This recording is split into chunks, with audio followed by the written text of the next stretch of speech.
सोनल दहिया आपके साथ। सबसे पहले बड़ी खबर से शुरुआत करते हैं। बांग्लादेश क्रिकेट से जुड़ी हुई ये बड़ी खबर है, जहां बीसीबी डायरेक्टर नजमुल इस्लाम को खिलाड़ियों की वार्निंग। दोपहर तक बीसीबी डायरेक्टर इस्तीफा दें। नजमुल ने मुस्तफिजुर रहमान को भारत का एजेंट कहा था और उसके बाद अब नजमुल के खिलाफ एकजुट हुए बांग्लादेशी क्रिकेटर्स। बांग्लादेश क्रिकेट से जुड़ी हुई इस वक्त की अब तक की ये सबसे बड़ी खबर आपको दे रहे हैं, जहां संकट से गुजर रहा है बांग्लादेश क्रिकेट। एक तरफ T20 वर्ल्ड कप है, दूसरी तरफ जिद पर अड़ा है बांग्लादेश क्रिकेट बोर्ड और बीच में फंसे हैं खिलाड़ी, जिनका सब्र अब जवाब दे रहा है। बांग्लादेश क्रिकेट बोर्ड अब भी भारत में होने वाले T20 वर्ल्ड कप में खेलने से इनकार कर रहा है। मामला इतना गंभीर है कि क्रिकेट की वर्ल्ड बॉडी आईसीसी को खुद इसमें हस्तक्षेप करना पड़ा है। आईसीसी अब तक 2 बार बीसीबी के साथ बैठक कर चुका है और अब साफ शब्दों में कह चुका है कि अपने फैसले पर दोबारा सोचिए। लेकिन बांग्लादेश बोर्ड टस से मस नहीं हो रहा है और अब खबर यह है कि आईसीसी बहुत जल्द इस पूरे मामले पर अंतिम फैसला सुनाने वाला है। इसी बीच संकट और गहरा गया है। बांग्लादेश के जो क्रिकेटर्स हैं, उन्होंने बांग्लादेश प्रीमियर लीग यानी बीपीएल के मैचों के बहिष्कार की धमकी दे दी है। वजह बना है बीसीबी के फाइनेंस कमेटी चेयरमैन नजमुल इस्लाम के कमेंट्स, उनकी टिप्पणियां। Cricket welfare association of Bangladesh यानी CWAB ने यह साफ कर दिया है कि यह बयान अपमानजनक है और खिलाड़ियों की गरिमा को ठेस पहुंचाते हैं। जब खिलाड़ी ही मैदान छोड़ने की चेतावनी दे रहे हैं, तो ऐसे में अब ये संकट और ज्यादा गहरा रहा है। तो क्या क्रिकेट बच पाएगा, ये एक बहुत बड़ा सवाल है। क्या बीसीबी की जिद बांग्लादेश क्रिकेट को अंतर्राष्ट्रीय मंच से बाहर कर देगी? क्या आईसीसी सख्त कार्रवाई इस पूरे मामले पर करेगा? और अगर ऐसा हुआ तो क्या बांग्लादेश क्रिकेट अपने सबसे बुरे दौर में प्रवेश कर चुका है? आज बांग्लादेश क्रिकेट एक चौराहे पर खड़ा है, जहां एक रास्ता क्रिकेट बच सकता है तो दूसरा शायद सब कुछ तबाह कर दे। तो बड़ा सवाल यही है कि अब बांग्लादेश अकड़ दिखा रहा है। T20 वर्ल्ड कप पर बीसीबी आईसीसी की मीटिंग हुई है और अपनी मांग पर बांग्लादेश लगातार अड़ा हुआ है। आईसीसी ने दोबारा विचार करने को कहा है। T20 वर्ल्ड कप का जो शेड्यूल है वो तय है। आईसीसी और हमारी बातचीत जारी रहेगी। बीसीबी की तरफ से ये कहा गया है कि पूरा शेड्यूल तय है और हम इस पूरे मामले पर बातचीत करेंगे आईसीसी की, और हमारी बातचीत जारी रहेगी। बीसीबी के डायरेक्टर का इस पूरे मामले पर अल्टीमेटम आ चुका है कि बांग्लादेश में आंतरिक विवाद बढ़ा है और जो बांग्लादेशी क्रिकेटर्स हैं उन्होंने अल्टीमेटम दे दिया है। बीसीबी डायरेक्टर से इस्तीफा मांगा गया है, सभी फॉर्मेट का बहिष्कार करने की धमकी दी गई है। बीसीबी डायरेक्टर ने इस पूरे मामले को लेकर कहा है कि जो बीसीबी के डायरेक्टर हैं, उन्होंने इकबाल को भारतीय एजेंट कहा था, जिसको लेकर भी अब ये मामला गहराता हुआ दिखाई दे रहा है। बीसीबी डायरेक्टर की तरफ से अल्टीमेटम, तो अब ये एक बहुत बड़ा सवाल है। और क्या बांग्लादेश क्रिकेट जो है वो बच पाएगा या फिर अब बांग्लादेश क्रिकेट एक इतिहास बन जाएगा? जो cricketers welfare association of Bangladesh है, उसने के जो बांग्लादेश क्रिकेट बोर्ड के डायरेक्टर हैं M नजमुल इस्लाम, उन्होंने ये खास तौर पर अब अल्टीमेटम दे दिया है और कहा है कि अगर 1 बजे तक वो अपने पद से इस्तीफा नहीं देते हैं तो खिलाड़ी जो हैं वो क्रिकेट के सभी फॉर्मेट पर बायकॉट कर देंगे। अल्टीमेटम ये है कि उन्होंने बांग्लादेश प्रीमियर लीग यानी बीपीएल मैच से पहले पद छोड़ना होगा, जो कि स्थानीय समय है। उसके अनुसार 1 बजे का समय दिया गया है कि अगर 1 बजे तक उनकी मांगों पर गौर नहीं फरमाया जाता है तो फिर उनकी तरफ से इस पूरे मामले पर बायकॉट किया जाएगा और वो अपने पद से इस्तीफा दे देंगे।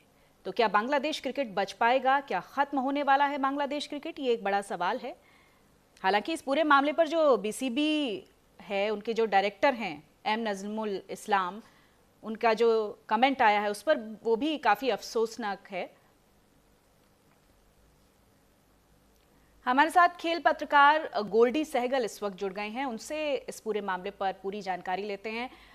गोल्डी, ये पूरा जो मामला है अभी तक जो निकलकर सामने आ रहा है, इसमें साफ तौर पर जो एक बड़ा सफरिंग दिख रहा है वो खिलाड़ियों के लिए दिख रहा है। ये जो विवाद है गहराता चला जा रहा है। बांग्लादेश क्रिकेट का क्या आगे भविष्य होगा, ये भी एक महत्वपूर्ण सवाल है। देखिए, क्रिकेट ये तो इनका आंतरिक मामला है अपना बांग्लादेश का। ये अब खिलाड़ी और इनके बीच में अंडरस्टैंडिंग क्या बनती है ये तो यही लोग जाने, लेकिन इनका भविष्य तो मुझे लग नहीं रहा है, क्योंकि जिस हिसाब से बांग्लादेश क्रिकेट ने एकदम जो फैसला लिया है एकदम एंड टाइम पर, ये अपने खिलाड़ियों का भविष्य तो खराब कर ही रहे हैं, अपने देश का भविष्य भी खराब कर रहे हैं। बिल्कुल, देश का भविष्य और खिलाड़ियों का भविष्य निश्चित तौर पर इससे खराब होता दिखाई दे रहा है। लेकिन क्या कोई विकल्प दिख रहा है? किसी विकल्प पर भी गौर फरमा सकते हैं, ऐसा हो सकता है? देखिए, विकल्प ये क्या है कि जो हमारी राजनीति के जो विशेषज्ञ हैं हमारे, उन लोगों को, बड़े लोगों को बीच में इसमें बैठना चाहिए, इस पर विचार करना चाहिए। तो एज ए क्रिकेटर मैं चाहूंगा कि क्रिकेट होनी चाहिए, क्योंकि ये बहुत से करोड़ों लोगों के, युवाओं जितने हैं युवा हैं, उनका भविष्य का सवाल है। उनको अपनी जो उनके पेरेंट्स हैं, जो लोग हैं, अपने भविष्य देखते हैं क्रिकेट में, उसके हिसाब से बच्चों को जो क्रिकेट मिलती है, इतना समय व्यतीत करते हैं, 14, 16, 19, 23, उसके बाद सीनियर क्रिकेट जाके खेलने को मिलता है, 10-10 साल इंतजार कर रहे हैं। उसके बाद एकदम आप राजनीतिक उसमें चक्रव्यूह में फंस जाएं और उसके बाद क्रिकेट को बंद कर दिया जाए, ये ठीक नहीं है। ये जल्दी ही इनको फैसला लेना पड़ेगा बांग्लादेश क्रिकेट को, नहीं तो ये बर्बाद है। सबसे बड़ी बात यह कि जिस तरह से आप भी कह रहे हैं कि ये विवाद आपसी है, लेकिन इसमें जो खामियाजा भुगतना पड़ेगा वो यंग टैलेंट्स को भुगतना पड़ेगा, जिन्होंने इतने जी समय तक मेहनत की है, अपने ऊपर काम जी किया है और वो टीम का हिस्सा बने हैं, खेल रहे हैं। जी अब आगे आने वाले समय में उनका भविष्य क्या होगा? क्या उनकी तरफ से कोई कमेंट्स इस तरीके के आए हैं क्या? नहीं, देखिए, प्लेयर प्लेयर इसमें क्या कमेंट्स करेगा? वो तो अपने नेताओं के उस पर डिपेंड करता है, या उनकी जो क्रिकेट एसोसिएशन है बांग्लादेश की, उस पर निर्भर करता है। अगर वो प्लेयर कुछ बोलता है कि अपनी एसोसिएशन के बारे में बोलेगा, तो उन पे बैन कर दिया जाएगा। इसमें प्लेयर क्या कर सकता है? प्लेयर की तो मजबूरी है, उसको अपने एसोसिएशन के जो हेड है उनका कहना मानना पड़ेगा। अगर वो उसके विरोध में जाते हैं तो वो उसको बैन कर देंगे। प्लेयर को तो दोनों तरफ से ही मरना है। तो बांग्लादेश क्रिकेट को लेकर अभी ये जो क्वेश्चन मार्क खड़ा हो गया है, ये जो मामला लगातार गहराता चला जा रहा है, इसको लेकर क्या कोई जो बोर्ड है उनकी तरफ से क्या कोई बात बड़ी कही गई है कि क्या हम अगर इस तरीके में हम रजामंदी भी करते हैं तो वो रजामंदी किन शर्तों पर हो सकती है? रजामंदी, देखिए, इसमें कि इंडिया से बाहर इसको ये मांग कर रहे हैं कि इंडिया से बाहर हम क्रिकेट खेलेंगे। जैसे पाकिस्तान को बैन किया है, बांग्लादेश क्रिकेट को भी बैन कर दिया जाएगा। इंडिया में इनको कोई खेलने दिया नहीं जाएगा। जिस हिसाब से बांग्लादेश में हिंदुओं के साथ जो मैटर हो रहा है, उसको देखते हुए ये जो फैसला लिया गया, ये एक तरह से ठीक भी है। लेकिन क्या इसमें उन बेचारे खिलाड़ियों का कोई कसूर नहीं है जो क्रिकेट में अपना भविष्य देख रहे हैं? इसमें कूटनीतिक, राजनीतिक स्तर पर जो हमारे बड़े राजनीतिक विशेषज्ञ हैं, उन लोगों को बैठकर इसका फैसला लेना चाहिए। आईसीसी, बीसीसीआई इसमें क्या फैसला लेते हैं, वो पीसीबी को देखना है, बीसीबी को, कि इसमें हम क्या कर सकते हैं। तो ये एक बड़ा सवाल है कि क्या बांग्लादेश क्रिकेट अब खत्म होगा? क्या इतिहास बन जाएगा बांग्लादेश क्रिकेट, या इसको लेकर कोई बड़ा फैसला आ सकता है? क्योंकि खिलाड़ियों की तरफ से वार्निंग साफ है